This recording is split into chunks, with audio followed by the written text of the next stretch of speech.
આયુર્વેદ સ્પષ્ટ રૂપે કહે છે કે રાત્રોતુ ભોજનમ કુર્યાત પ્રથમ પ્રહરાંતે, એટલે કે સાંજે 6 થી રાત્રે 8:30 પોણા 9 સુધી તમારે રાતનું ભોજન લઈ લેવું જોઈએ. જો તમે રાત્રે ખૂબ લેટ ભોજન લ્યો છો તો એ ભોજન પચતું નથી અને આમ વિષમાં પરિણામે છે, એટલે કે તમારા રોગમાં ઝેર જેવા અનેક લક્ષણો ધીમે ધીમે ઉત્પન્ન કરે છે. તાત્કાલિક તો ખબર નથી પડતી, પણ આ સ્લો પોઈઝનની જેમ તમારા શરીરમાં અનેક દૂષણો, અનેક રોગો ઉત્પન્ન કરે છે, તમારી પાચન શક્તિ ધીમી કરે છે, ફેટી લીવર બનાવે છે, ડાયાબિટીસ અને કોલેસ્ટ્રોલ સુધી પણ કરી શકે છે. પણ હા, જે લોકો પાસે રાત્રે લેટ જમવા સિવાય કોઈ ઓપ્શન જ ન હોય, એવા લોકોએ એક નિયમ ખાસ લેવો: રાત્રે લેટ જમવાનું થાય તો ઓછું જમવું,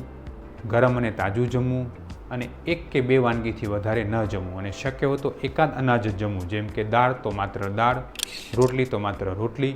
શાક તો માત્ર શાક, અને ભાત અથવા તો શાક અને રોટલી. એક અનાજ લેવું જોઈએ, 1થી વધારે અનાજ ન લેવા જોઈએ.